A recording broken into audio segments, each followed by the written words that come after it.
আজ আমরা আপনাদের শোনাব জোড়াসাঁকোর ঠাকুরবাড়ির অন্দরমহলের কথা, তাদের ঘরের পুজো পার্বণের গল্প। কেমন হতো ঠাকুরবাড়ির দুর্গাপুজো, কি হতো সেই পুজোয়? আচ্ছা, ভাসান কেমন করে হতো, কি জানতে ইচ্ছে হয়? তবে ধৈর্য ধরে সঙ্গে থাকুন।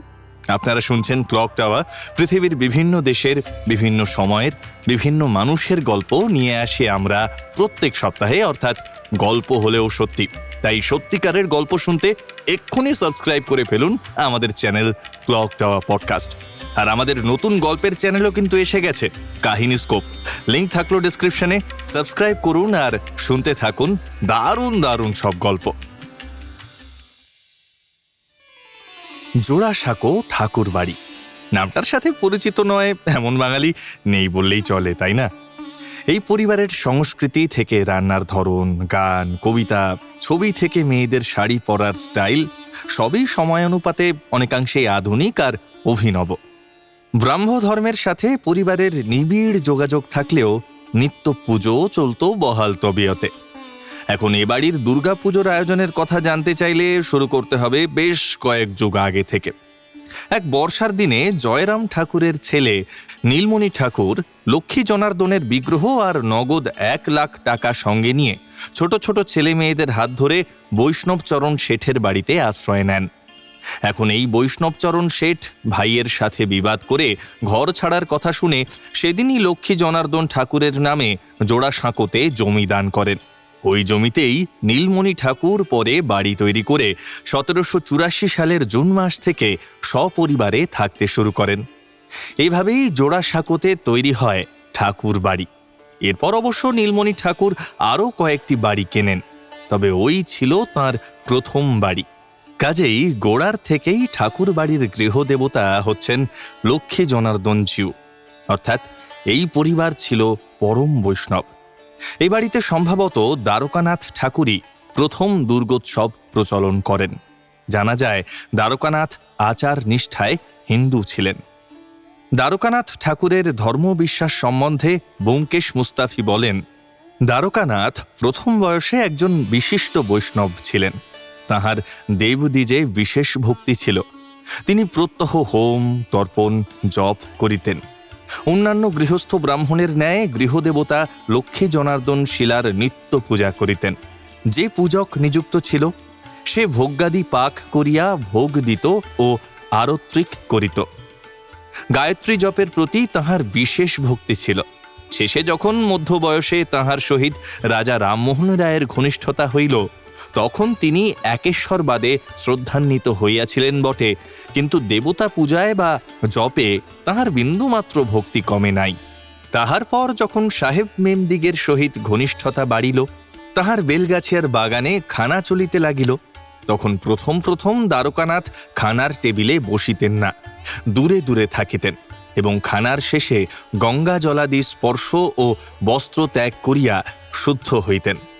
যতদিন এইভাবে চলিয়াছিলেন ততদিন তিনি নিজে দেব পূজা করিতেন, কিন্তু যেদিন হইতে মেম সাহেব দিগের প্ররোচনায় তাহাদের সহিত ভ্রষ্টাচারে লিপ্ত হইলেন, সেদিন হইতে নিজে দেব পূজা ত্যাগ করিলেন এবং নিজের অনুষ্ঠিত প্রত্যেক কার্যের জন্য, অর্থাৎ পুজো, হোম, তর্পণ, পিতৃমাতৃ শ্রাদ্ধ প্রভৃতি কার্যের জন্য ভিন্ন ভিন্ন বেতনভুক ব্রাহ্মণ নিযুক্ত করিয়া দিলেন। শোনা যায় তাহার এইরূপ পুরোহিতের সংখ্যা 8 জন ছিল। এই সময় হইতে তিনি ঠাকুর ঘরে প্রবেশ করিতেন না, পূজা পার্বণে ঠাকুর দালানে উঠিতেন না, সাধারণ দর্শকের ন্যায় উঠানে দাঁড়াইয়া দেবদেবী দর্শন করিয়া প্রণামাদি করিতেন। এই সময় হইতে তাহার পরিবারস্থ মহিলারা, এমনকি তাহার পত্নীও তাহার সহিত এক আসনে বসিতেন না। হঠাৎ স্পর্শ করিলে স্নান করিয়া শুদ্ধ হইতেন। এই সময় দ্বারকানাথের জ্ঞাতিগণ তাহার ভ্রষ্টাচারের জন্য তাহাকে পরিত্যাগ করিতে উদ্যত হন। দ্বারকানাথ ইহা অবগত হইয়া তাহার পৈতৃক ভদ্রাসনের পার্শ্বে এক বৈঠকখানা বাড়ি নির্মাণ করাইয়া লইয়াছিলেন এবং এই নূতন বাড়িতেই থাকিতেন। এই সময় অন্যান্য অনুষ্ঠান পরিত্যাগ করিলেও দ্বারকানাথ গায়ত্রী জপ পরিত্যাগ করেন নাই। বিলেত থেকে ফিরে আসার পর পাথুরে ঘাটার প্রসন্ন কুমার ঠাকুর ছাড়া তাঁর আত্মীয় স্বজনদের সকলেই তাঁকে এক ঘরে করবার সিদ্ধান্ত করেন। এমনকি সহোদর রাধানাথের ছেলেরা ও বৈমাত্রীয় ভাই রমানাথ ও ভাগ্নেরাও তার সঙ্গে সহজ ও খোলাখুলিভাবে মিশলেন না। কিন্তু তখনও তিনি হিন্দু আচার ত্যাগ করেন নাই। তখনও জ্ঞাতিগণ কর্তৃক পরিত্যক্ত হইলেও তিনি হোম তর্পণাদি করিতেন। তখনও তাহার বাড়িতে 12 মাসে 13 পার্বণ হইত। তখনও তিনি নিজে প্রত্যহ স্নান করিয়া উঠিয়া গরদের জোড় পরিয়া গায়ত্রী জপ করিতেন। বিলাতে যাইবার সময়ে জাহাজেও প্রত্যহ তিনি এই নিয়মে গায়ত্রী জপ করিতেন এবং পূর্বের ন্যায় সর্বদা জপে নিযুক্ত থাকিতেন। দ্বারকানাথ ঠাকুর তাঁর বাড়ির মোটামুটি সব রকম পুজোই করতেন। বলাই বাহুল্য, তাদের মধ্যে দুর্গাপুজো ঠাকুর বাড়িতে বেশ জাঁকজমকের সাথেই উদযাপন করা হতো। রামমোহন রায়ের সাথে দ্বারকানাথ ঠাকুরের বন্ধুত্ব থাকায় ব্রাহ্ম হলেও ঠাকুর বাড়ির সব পুজোতেই তাই নিমন্ত্রণ থাকিত তাঁর।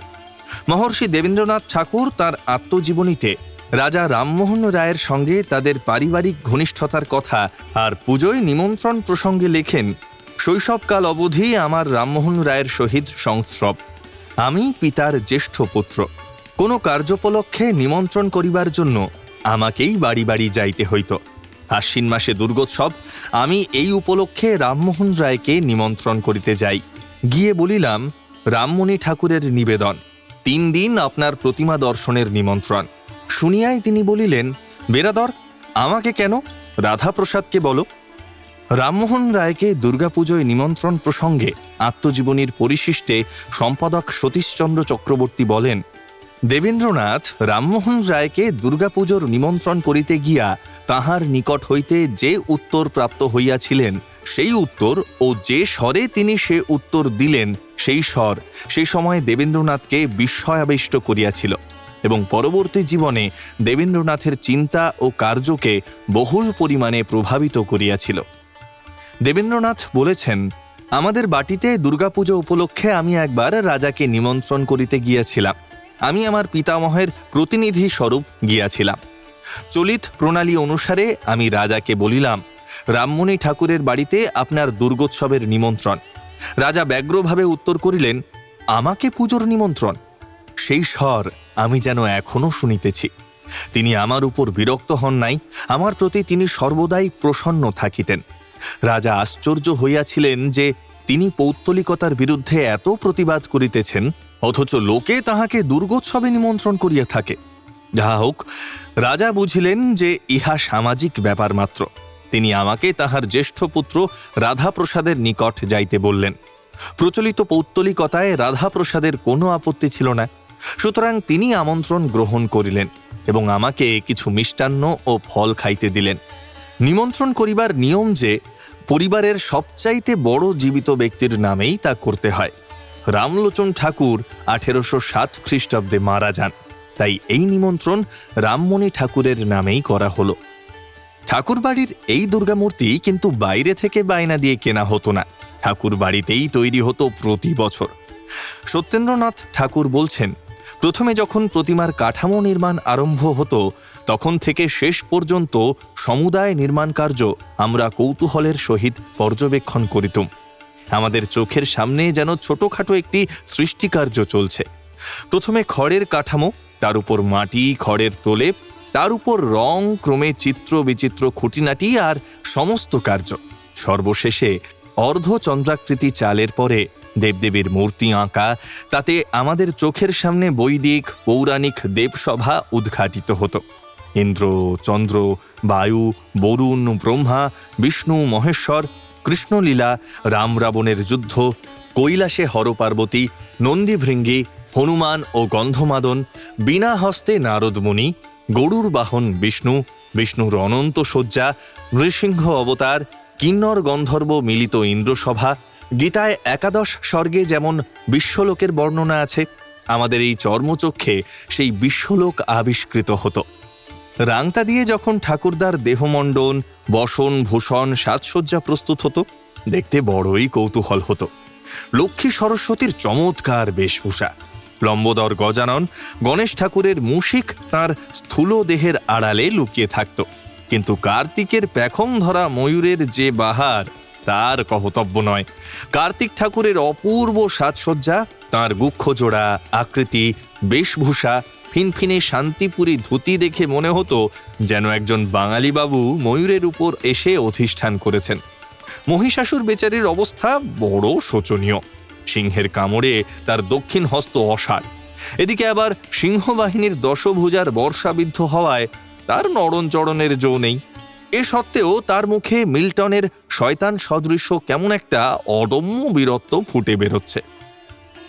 পুজোর কদিন ঠাকুরবাড়ির উঠোনে শামিয়ানা খাটানো থাকতো, আর 3 দিন ধরে চলতো নাচ, গান, সাংস্কৃতিক অনুষ্ঠান। ঠাকুরবাড়ির লোকেরা বিষ্ণু ভক্ত বলে ওই বাড়ির পূজায় পশু বলি নিষিদ্ধ ছিল।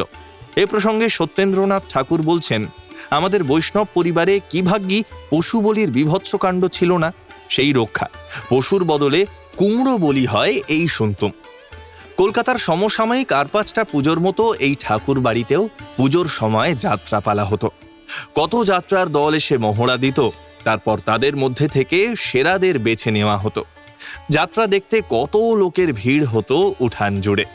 এই ভিড়ের মধ্যে বাড়ির ছোট ছেলেরা যাত্রা দেখতে পেত না। তাছাড়া তখন রাত 10টার যাত্রা আরম্ভ হতো আর শেষ হতো সকালবেলায়। হুতমের একটা লেখা থেকে জানা যায়, বারোয়ারি তলায় রাত্রি 10টার পর অধ্যক্ষেরা এসে পৌঁছতেন। প্রথমে শুরু হতো পাঁচালি, চলতো রাত 1টা অবধি। তারপর পাঁচালি শেষ হলে যাত্রাপালা আরম্ভ হইত। সেই যাত্রা ভাঙন সকাল 8টায়। সেই জন্যই ছোটরা পুরোটা দেখতে পেত না, কেবল যাত্রার শুরু আর শেষটুকু দেখত। সত্যেন্দ্রনাথ ঠাকুরের লেখা থেকেও আরও জানতে পারা যায়, আমরা আদ্যপান্ত সমস্তটা দেখতে পেতুম না, কেবল প্রথম ও শেষ ভাগে এসে বসতুম। তবে সত্যেন্দ্রনাথ ঠাকুরের বেশি ভালো লাগতো সং দেখতে। সেকালের পুজো আবার সং ছাড়া হইত না। রামায়ণ পালার সং, শুম্ভ নিশুম্ভ পালার সং, এগুলোই বাচ্চাদের মনে দাগ কাটত বেশি। সত্যেন্দ্রনাথ ঠাকুর বলেন, যাত্রার গানের চেয়ে আমাদের সং দেখতে বেশি আমোদ হতো। রামায়ণের পালাতে সঙের আসল ঘটা। এদিকে রাবণ, কুম্ভকর্ণ প্রভৃতি রাক্ষসের দল, ওদিকে আবার বানর সৈন্য, সবই সঙ্গীন ব্যাপার। আমরা সারা রাত কিছু সভায় থাকতুম না। রাত্রি শেষে আমাদের ঘুম থেকে উঠিয়ে আনা হতো। কোন ভালো অদ্ভুত রকম সং আসছে তাই দেখবার জন্য আমরা তাড়াতাড়ি উঠে আসতুম। এমনি করেই দেখতে দেখতে পুজোর 3 দিন চলে যেত। মন ভার করে আসতো বিজয়া দশমী। সিঁদুর খেলার সময় তেল ঘাম মাখা ঠাকুরের মুখখানা দেখে মনে হতো যেন মায়ের চোখেও জল। বিজয়ার দিন সকালে ঠাকুর বাড়ির গায়েন বিষ্ণু আগমনী আর বিদায়ের গান করতে আসতেন। যাত্রার গান যেমন প্রাকৃত, বিষ্ণুর তেমনই ক্লাসিক্যাল। সে কি চমৎকার যে শোনাতো, শুনে মানুষজন যেন মোহিত হয়ে যেত। সে সময় জোড়াসাঁকোর বিখ্যাত গন্ধবণিক শিবকৃষ্ণ দায়ের বাড়িতে পুজোর সাথে ঠাকুর বাড়ির পুজোর জোরদার টক্কর চলিত। সেজন্য শিবকৃষ্ণদা দুর্গা প্রতিমা সাজাবার জন্য প্যারিস থেকে আসল হীরা মুক্তার খাঁটি সোনার জড়োয়া গয়না গড়িয়ে এনেছিলেন পর্যন্ত। প্রতিমা ভাসানের সময় সেই গয়না খুলে রেখে প্রতিমা ভাসান হতো। আর সম্ভবত এ কারণেই ঠাকুর বাড়ির প্রতিমা গহনা পরিয়েই বিসর্জন দেওয়া হতো। তারপর অলংকার সহ মাকে বিসর্জন দিয়ে ঘটের জল নিয়ে বাড়ি ফিরে এসে বড়দের প্রণাম, ছোটদের আশীর্বাদ আর সমবয়স্কদের আলিঙ্গনের সময় প্রতিমার শূন্য বেদি দেখে প্রাণের ভেতরটা হু হু করে কেঁদে উঠত। বিজয়ার কথায় সত্যেন্দ্রনাথ ঠাকুর বলছেন, বিজয়ার রাতে শান্তি জল সিঞ্চন ও ছোট বড় সকলের মধ্যে সৎভাবে কোলাকুলি, এই অনুষ্ঠানটি বাস্তবিক হৃদয়গ্রাহী মনে হতো। মধুরেণ সমাপয়ত, এই বাক্য যেন ঠিক ফলেছে। কেমন লাগলো আজকের পর্ব অবশ্যই জানান কমেন্টে। আমরা বাংলা ভাষায় আপনাদের জন্য তৈরি করার চেষ্টা করছি বাঙালির ইতিহাসের সব থেকে বড় অডিও লাইব্রেরি। আগামী প্রজন্মের জন্য আমরা রেখে যেতে চাইছি চেনা শহর বা মফস্বলের অচেনা গল্প, কিছু মানুষের গল্প। আপনাদের যদি আমাদের কাজ ভালো লাগে তাহলে অবশ্যই একটা লাইক করে দেবেন। আরও এরকম পর্ব শুনতে চাইলে সাবস্ক্রাইব করে সঙ্গে থাকবেন। আর যদি মনে করেন এরকম কাজ আরও অনেক মানুষের কাছে পৌঁছানো উচিত, তাহলে না হয় একটু বন্ধুদের সঙ্গে শেয়ার করে নেবেন। আর যদি আপনি ইউটিউবে নতুন হাইপ অপশনটি দেখতে পান তাহলে সেটা একটু ক্লিক করে দিন দয়া করে। আপনার ছোট্ট এই ভালোবাসা আমাদের পৌঁছে দিতে পারে আর অনেক অনেক মানুষের কাছে। এসে গিয়েছে আমাদের নতুন গল্পের চ্যানেল কাহিনী স্কোপ, লিঙ্ক থাকলো ডেসক্রিপশনে। সাবস্ক্রাইব করুন আর শুনতে থাকুন দারুণ দারুণ সব গল্প। আজকের পর্ব পাঠিয়েছিলাম আমি শঙ্খ, স্ক্রিপ্ট রাখা, পরিকল্পনা কৌশিক রায়, সাউন্ড ডিজাইন সাত্তকী। কভার ও ভিডিও এডিট ইনভিজিবল ম্যান। আগামী সপ্তাহে আমরা আসছি আরও একটি নতুন পর্ব নিয়ে। সঠিক সময়ে নোটিফিকেশন পেতে তাই অবশ্যই সাবস্ক্রাইব করে রাখুন আমাদের চ্যানেল ক্লক টাওয়ারকে। তাহলে দেখা হচ্ছে আবার পরের শুক্রবার ঠিক রাত 9টায়। ততক্ষণ ভালো থাকবেন, সুস্থ থাকবেন।